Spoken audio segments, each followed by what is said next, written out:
Hi plant people, good day and welcome back to our channel, Marjan's Garden. So ngayon guys, ay makulimlim pa rin dito sa amin. Ayan.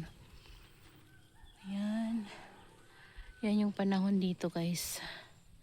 Sobrang makulimlim, walang araw at medyo maalinsangan kasi parang may kunting sunlight siya.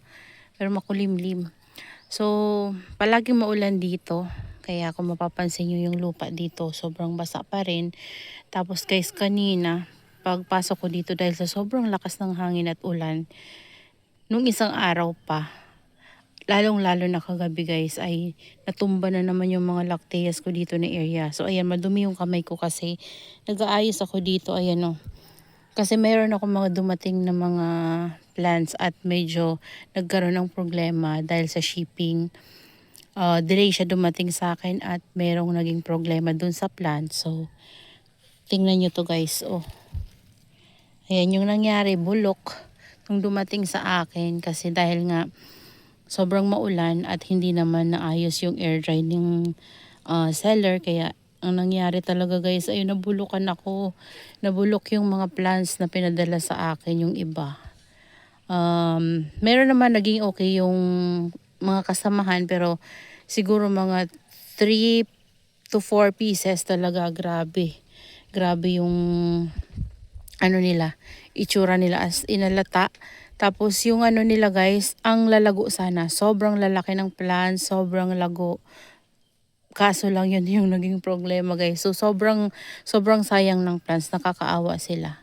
So ngayon gusto ko lang kayong ilibot dito sa garden kasi gusto ko kayong bigyan ng update. Tingnan nyo yun, no, nabagsak yung ano ko kasi sobrang lakas ng hangin. So buti na lang ito, gumaganyan-ganyan lang sila guys, sumasayaw-sayaw lang sila. And nag-rearrange ako dito guys. Kasi yung mga last time na dumating sa akin na plants, yan, ingin ng aso namin. Dumating sa akin guys ay maliliit lang talaga as in. So mamaya papakita ko sa inyo. So dito, ito na yung itsura ng aking mga, pasensya nyo na guys yung dogs ko, ang ingay. Ayan o, yung aking mga pals. Ayan. Sobrang ganda nila guys. So yan yung itsura nila dito. Tapos ito, alam ko yellow yung flower nito. At ano din to guys, large spike. So pwedeng maging ganito din yung kanilang flowers kasi large spike yan nung binili ko siya. Pati itong white na to guys. Oh.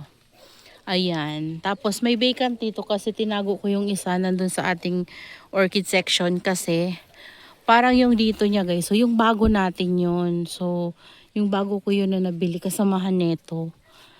Parang nagkaroon siya ng ano sa sobrang, siguro may problem na talaga yun guys pagdating kasi hindi ko lang talaga napansin. Pero maganda naman siya nung dumating sa akin eh.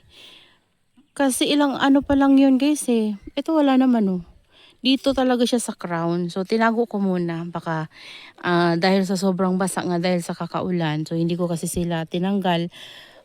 Dito sa garden simula nung dumating sila naulan na talaga sila. So ayun, sinisave ko siya. Meron yung spike. Kagaya nitong isa may spike. So sana magtuloy pa rin yung mga spike nila guys. So ito meron na rin ditong tumutubo na spike.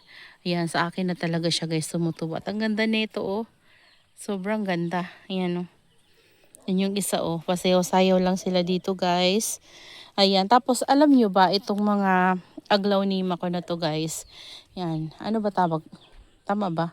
Aglonema. Ayan, aglonema ata. So, eto, 'di ba sabi maselan daw ito sa ulanan. So, ang ginawa ko kasi nandun sila sa loob ng bahay, nasa malaking pot sila, ganyan yung white. Naisipan ko silang i-transfer dito sa mga old pots ko na maliliit lang. Ayan, mga 5-inch yan guys, yung bunganga nila. Naisip ko silang i-transfer dyan, tapos kinat ko na yan sila guys para ma-propagate ko, para maparami ko. At alam nyo ba, nandito lang sila, naulanan lang sila dito. Nung simula nung tinransfer ko sila at nang kinat ko sila, dito na sila. So ngayon, tingnan nyo guys. Natutuwa ako kasi nung tinransfer ko sila sa small pot, pati yung mga pinagkatan ko guys ay sineparate ko na rin ng pot. Ayan, kasi nga maliliit na yung pot nila. So para may sarili silang pot kapag tumubo yung mga babies, 'di ba? So ito yung ating maliit lang talaga to siya eh. Ayan oh. Nabubugbog nga lang sila guys sa ano ba? Hangin. Ayun. Ayan, nabubugbog sila sa hangin. O ayan, nababali. Ayan, tingnan nyo to, nababalian siya guys. Oh. Ayan, bagong usbong pa naman ito. Nababalian siya ng sobrang hangin. Kasi sobra talaga guys yung lakas ng hangin dito. So ayan, hindi ko na alam kung alin dito yung mga cuttings nila kasi hindi ko na sila nilagyan ng tag. Narambol na sila guys. So ayan. Ito, wala pa siyang tumutubo. Yan, ito naman si Himalayan. Ayan, nabalian ng leaves. Pero maganda pa rin siya guys, oh. Ayan, buhay na rin siya dahil tinapkat ko siya eh. Tapos ito, mayroon tumutubo oh. Nasa ulanan lang to sila guys. So, sabi ay maselan daw ito sila. Pati ito si Suksum. Ayan, nandito lang siya sa ulanan. Ayan, ito parang mayroon ng tutubo. Ayan oh. Ayan, tapos ito yung ating sino nga ito? Si Cotton Candy. Ayan siya. Ayan, si Cotton Candy. Ang ganda ng leaves. May bago na siyang pausbong. Tapos ito, meron siyang lumalabas na guys. Ayan. Dito sila sa ulanan talaga guys. Ito naman si Mahasete. Ayan o. Kasi pansin ko, nung nandun sila guys sa loob ng bahay, nangangayayat yung mga leaves nila. Ito meron ng usbong guys o. Ayan. So yan sila. O, tapos ito yung iba. Ayan. Meron na din to guys, oh. At dahil nilipat ko sila sa small pot, nandito lang sila sa ulanan. So hinahayaan ko lang sila dito. Okay naman sila guys. Wala naman akong naging problem sa kanila. Yun nga lang, ito yung mga leaves nila ay nabubugbog dahil sa sobrang hangin. Ayan. Tapos, ito yung mga nasave ko na Cattleya orchids doon sa mga pinadala sa akin na nabulok. So ito siya, ito. Ayan. Ayan, so yan yung mga nakuha ko na medyo okay pa. Tapos the rest, mga propagation ko yan guys, galing dito sa mga iba kong Cattleyas. Yan yung mga dati ko pang Cattleyas. So nagpropagate ako para maparami ko sila. So dito na area guys, ito bago pala to guys. Ito yung dalawang yun, bago yun sila. Ayan. Medyo manipis to. Nakalagay ay Amazing Thailand. Nung nabili ko to ay may flower pero nung dumating siya ay bulok na rin. So hindi ko alam kung ano talaga yung flower niya kasi nung nag-mine ako sa live guys ang bilis talaga kaya hindi ko na matandaan. Ayan, wala din silang group pic kaya hindi ko na maalala kung ano ba yung flower nila dahil bulok na nga nung dumating. Tapos guys, transfer ko doon yung ating red maroon na namumulaklak na straw leaf banda. So ang tagal na ng flower niya, hanggang ngayon buhay pa rin. So dyan pinagsama-sama ko yung mga big straw leaf bandas ko. Tapos dito naman na area, dito yung mga nabili ko talaga guys na medyo maliliit talaga nang dumating sa akin. So lalo na last time guys, ang liliit talaga guys ang binigay nila sa akin. Grabe. Yung ito nabugbog pa sila Yan, ito, yan di ba maliliit sila. Ayan. Ito matagal na to sa akin. Alam nyo ba wala tong ugat na natira. Kaya nangungulubot yung leaves nila dati sa akin Tapos ginawa ko, inalagaan ko lang guys sa spray ng vitamin B1. Tingnan nyo yung roots niya ngayon. Yan, healthy na. Tapos dito sa bagong usbong niya, dito okay na yung leaves niya.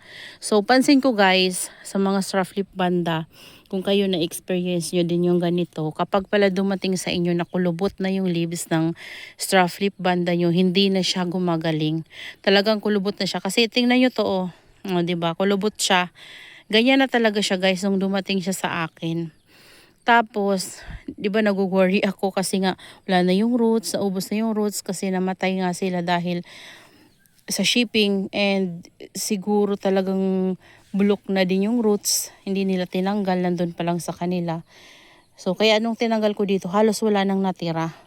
So, eto, ang ginawa ko dito guys ay inalagaan ko lang sila sa vitamin B1. Yan, dinilig-dilig ko lang siya every week. Yan, once a week. kada nagbibigay ako ng fertilizer, hinaaluan ko guys ng vitamin B1.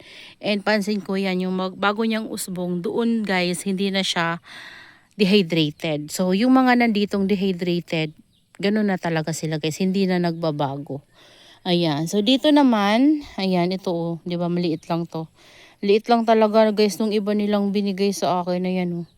Yan, ito yung mga una-una ko pang nabili na may maliliit talaga na kasama. Ito freebie to sa akin dati pa, tas binigyan niya ako ng maraming babies at wala din tong roots na maganda dati. Ayan o, ngayon marami nang umuusbong na mga new roots. Yan, ito pa guys oh. 'Di ba ang liit? Pag titingnan niyo sa camera parang malaki pero sa personal guys, ang liliit talaga as in kumpara doon oh. Tingnan niyo. Oh, 'di ba? Parang yung size niya half lang doon sa mga big natin. Ayan oh, ang liliit talaga, guys. Tingnan nyo. So, aalagaan talaga natin 'to sa fertilizer.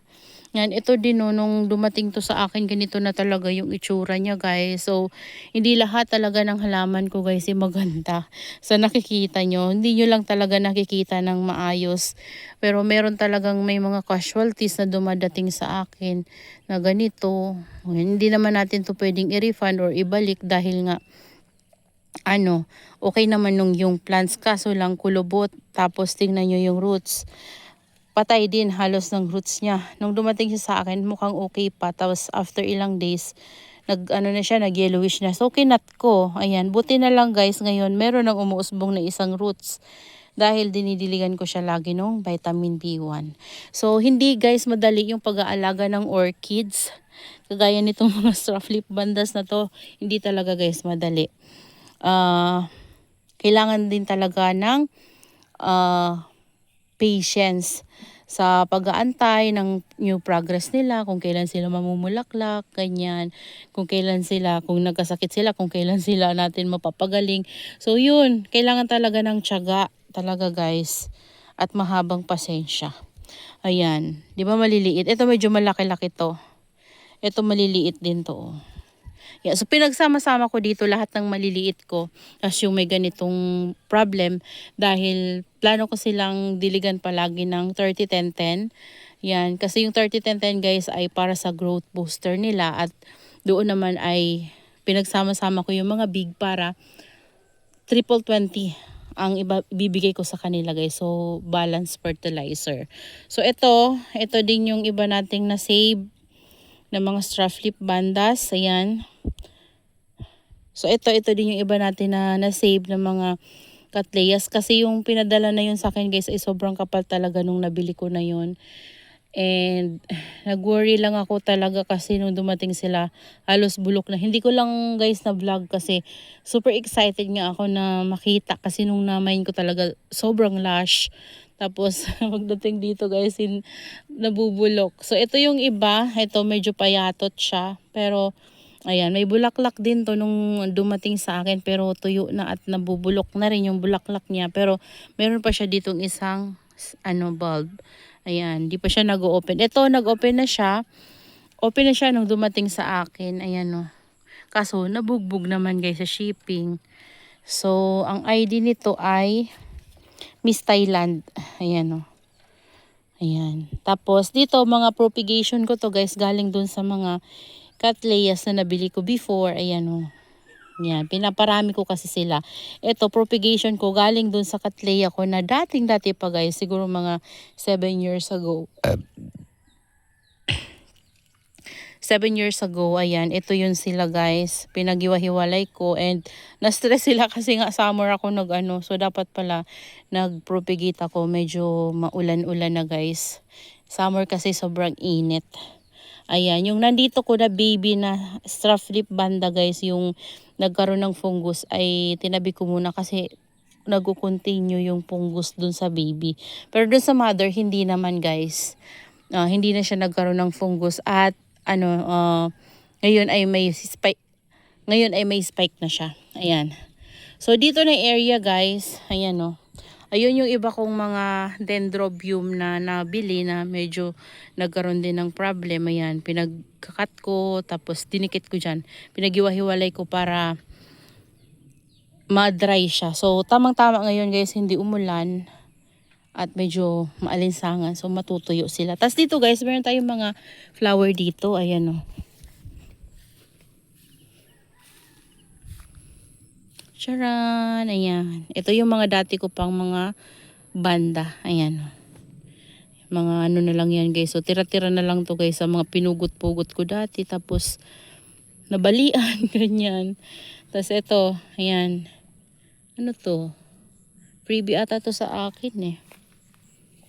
Oo, parang freebie. Yung freebie nila sa akin last time, ayan o, may bali dito. Pero okay lang, free lang naman eh. Mamimili pa ba tayo? At least may free. Tapos tingnan nyo to guys, oh. Puti na yung bulaklak niya.